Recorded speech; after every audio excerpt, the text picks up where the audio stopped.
Some words are very hard to spell. This is a simple fact of life. Hi everybody, my name is Alicia. In this video, I'm going to talk about 15 hard to spell words and some tricks to remember how to spell them correctly. Okay, the first word is separate. Separate. Separate is often spelled incorrectly because people can't decide whether to use an E or an A in the middle of this word. They're like separate, separate. I don't know which one to use. So here's a really weird trick that I read somewhere years ago. I cannot remember where, but it helps me every single time I want to spell this word. So imagine that you're sitting at your computer and you go to type this word. How do you remember how to do it? Separate. I need to type separate. So a rat? Okay, I know that seems absolutely ridiculous, but I'm not even kidding. I use that trick all the time when I have to type separate. Sep-a-rat-e. Let's go to the next word. Next is unnecessary. Unnecessary. So unnecessary is tricky to spell because there are lots of double letters in this word. So here's a really silly trick that you can use when you're trying to remember which letters get doubled and which ones don't. Easy. Sorry. Okay, again, this is a really dumb trick, but using that at the beginning with the really long sound helps you to remember that there are two N's. And then ECEs is like a question. It's like someone can't believe that there are ECEs, plural there, and then you end it with that sorry. So I know the spelling isn't perfect with sorry, the actual word for the apology, but you can use this sorry kind of thing to help you understand that that's how the ending should sound too. So unnecessary can become ECEs. Sorry. Again, another really dumb trick, but it helps a lot. Okay, let's go on to the next word. All right, the next one is embarrass. Embarrass. Again, this word can be really tricky to spell because of the doubled letters. The RR and the SS in this tend to get mixed up. Sometimes people use just one R and one S, or maybe they try to use two of one and only one of the other, but you need double R, double S. So how do you remember to do that with embarrass and embarrassment and embarrassing? They all follow the same pattern. Okay, a really silly trick you can use for this word is to imagine you're a pirate that has to spell this word. You say it out loud to yourself, embarr. You have two R's there because you're a pirate and you make the R sound a lot. But you take such a long pause because you can't remember if there's supposed to be two R's, two S's, or what, and you're thinking it over in your head. You wait so long that someone on the other side of the room shouts, ass. Oh yeah, that's how I'm supposed to spell this word. So this works for embarrass, embarrassment, embarrassing. All of that will be covered with this one silly trick. Okay, let's move on to the next word. Okay, the next word is definitely, definitely. So the problem that we see with the word definitely is that sometimes people try to use an A in place of the second I in this word, because it sounds kind of like definitely, right? But we don't use an A here. Moreover, sometimes people will typo this mistake and they'll accidentally write defiantly, and that can create some really strange sentences. Like for example, instead of saying, we're definitely going to the party, you might accidentally write, we're defiantly going to the party, and your reader might be like, what? Defiantly? Why do you need to defiantly go to the party? I don't know. So the point is, it's important to spell this word correctly. How do you remember to do that? So how do you remember how to spell this word? This next trick is not the greatest one, but it might help some of you. When you think of definitely, you want to express, yeah, 100% for sure. So you can start with that defin, and then when you get to that part you're not sure about, you go, I tell ya. That's like my opinion. I'm pretty confident. I'm 100% sure. I tell ya. So of course you leave off the ya at the end. The point here is to remember that I instead of an A in the definitely part. So not definitely part, but definitely. Yeah? So I tell ya. Maybe that'll help some of you. Again, silly trick, but you never know what'll stick. Okay, let's move on to our next one. Okay, the next word is onomatopoeia. Onomatopoeia. If you were looking at this word for the very first time and you thought to yourself, wow, that is a really stupid looking word, you would be right. I completely understand. This word doesn't sound anything like the way that it's spelled, but we have to remember the spelling because we have to remember what to do when we need to use this word. What is an onomatopoeia, by the way? An onomatopoeia is a word that sounds like the thing it's describing. So for example, in water, splash, crash. Or zoom for a car. These are all examples of onomatopoeia. So how do we remember how to spell onomatopoeia? So first, you can imagine that you splashed something on your top. So you might go, oh no, my top.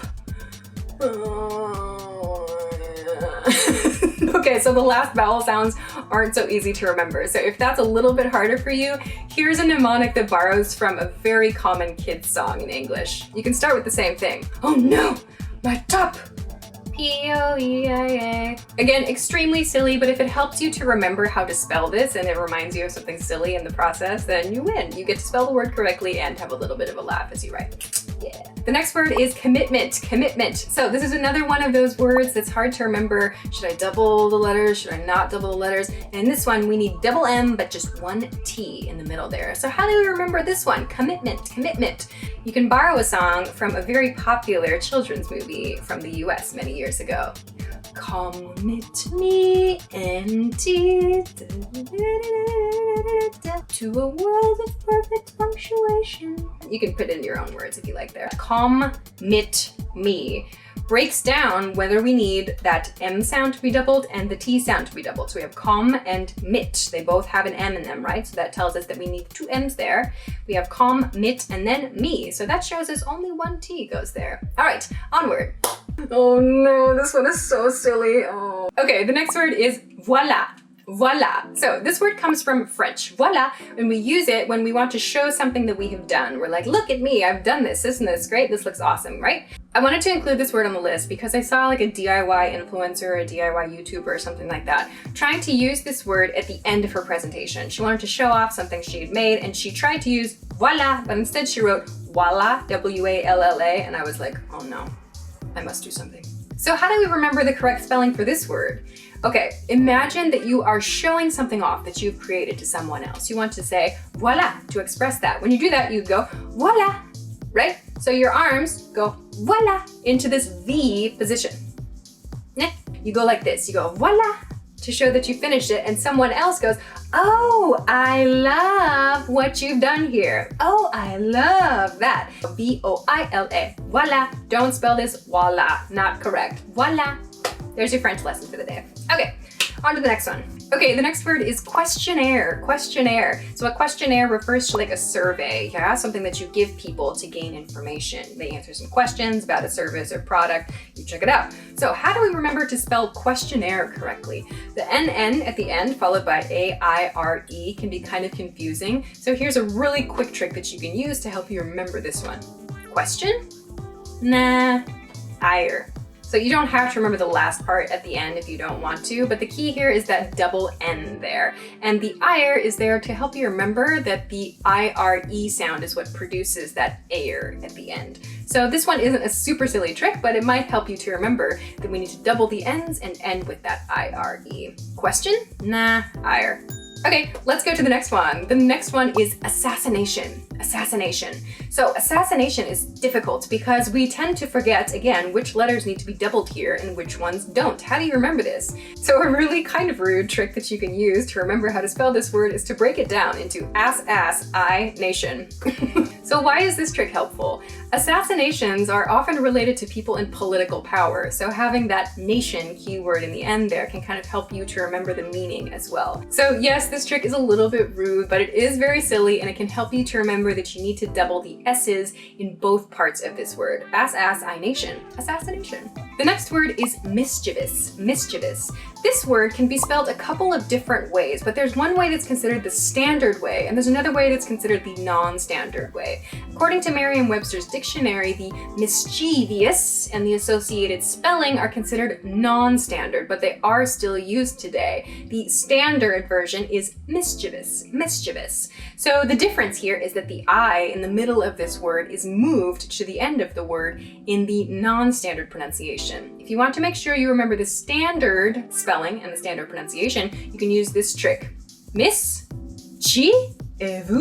So for this trick, you'll need to use a little bit of a French pronunciation at the end of this word, but this chi in the middle will help you to remember that the I goes in the middle of the word. Mischievous, as opposed to mischievous in the non-standard spelling and the non-standard pronunciation. So again, if you want to use the non-standard one, I guess that's up to you, but according to the dictionary, the standard pronunciation and the standard spelling of this word are mischievous, mischievous. So hopefully this helps you to remember that. Okay, on to the next one. The next word is weird. Weird. So I put this word on the list because weird is an example of a word that does not follow a very commonly cited rhyme for spelling. That is the I before E except after C spelling rule. This is commonly taught to kids and to learners of English, but it's not always correct. Weird is a great example of this. So to remember the spelling of weird, remember, weird is a weird word. It does not follow the I before E except after C rule. W-E-I-R-D is the correct spelling here. You cannot use W-I-E-R-D, that would be incorrect. So to remember the spelling of this word, remember, weird is weird. Okay, the next word is Wednesday. Wednesday. So Wednesday has a very stupid spelling, Wednesday. We don't say that. We don't say Wednesday in our speech, but we need to spell Wednesday correctly in our writing. So how do we remember this really, really odd spelling? One thing you can try is to break the letters into groups. So that becomes Wednesday. Wednesday. Another thing that you could do is try replacing those odd letters, D and N, with other words that can help you remember. For example, we don't need Esday. So one of these tips will hopefully help you to remember the strange spelling of this day of the week. All right, the next word is indict. Indict. This is a word that you might see in the news in relationship to court cases. Indict. It sounds like it should be spelled I-N-D-I-T-E, right? Or maybe I-N-D-I-G-H-T, right? That "ite" sound at the end. But this is actually spelled I-N-D-I-C-T. It's so weird, right? So how do we remember the spelling of the word indict? Here are a couple of ideas. Something you can try to use is he was indicted in D-I-C-T. In D-I-C-T. So this D sounds a little bit like the in certain dialects of English, so we can borrow from those dialects to help us remember the spelling of this word. In D-I-C-T. Or if you have no problem remembering that I in the middle of the word, you can say in D-C-T. So maybe this will help you too. It sounds like he was indicted in the city, right? So this is a tip that borrows from a dialect of English to help us understand the correct spelling of this word. Hopefully it helps you. All right, let's go on to our next word. Okay, the next word is pronunciation. Pronunciation. So the problem that we see a lot with pronunciation is that people tend to want to use the word pronounce as the base spelling. So when we spell the word pronounce as a verb, we use P-R-O-N-O-U-N-C-E,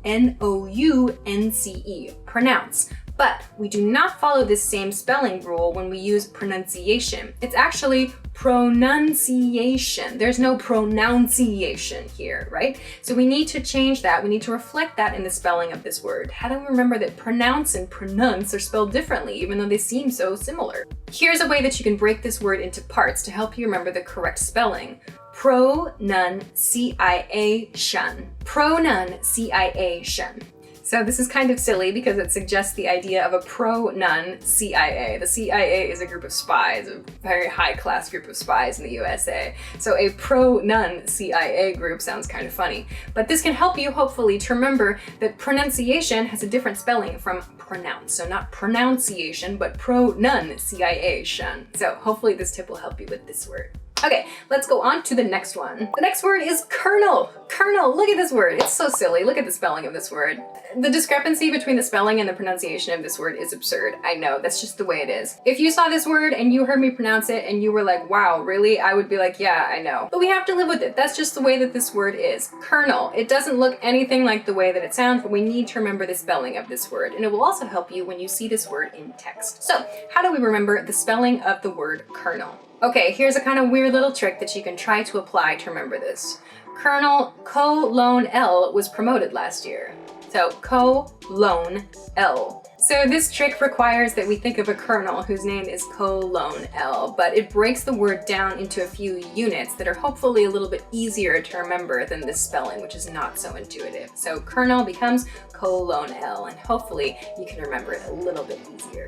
Awesome, so those are 15 quick tricks that you can use to hopefully help you remember the spellings of some kind of tricky words. Of course, there are tons and tons of words that have tricky spellings. If you know a few and you want to see some mnemonics for them, leave them in the comments. I will check them out. And of course, if you know some good spelling tricks for some other words, please share those too so that we can all get some new ideas. If this video helped you, you can help me by hitting the like button and sharing this video. And of course, you can subscribe to this channel for more writing, punctuation, and spelling tips. Thanks very much for watching this video, and I will see you again next time. Bye! Oh my god, I can't believe I actually used that trick, but I do. This is the silliest video ever. Or like when something gets knocked over, you use an onomatopoeia to describe that. Oh, that Make a weird big crash sound. Uh,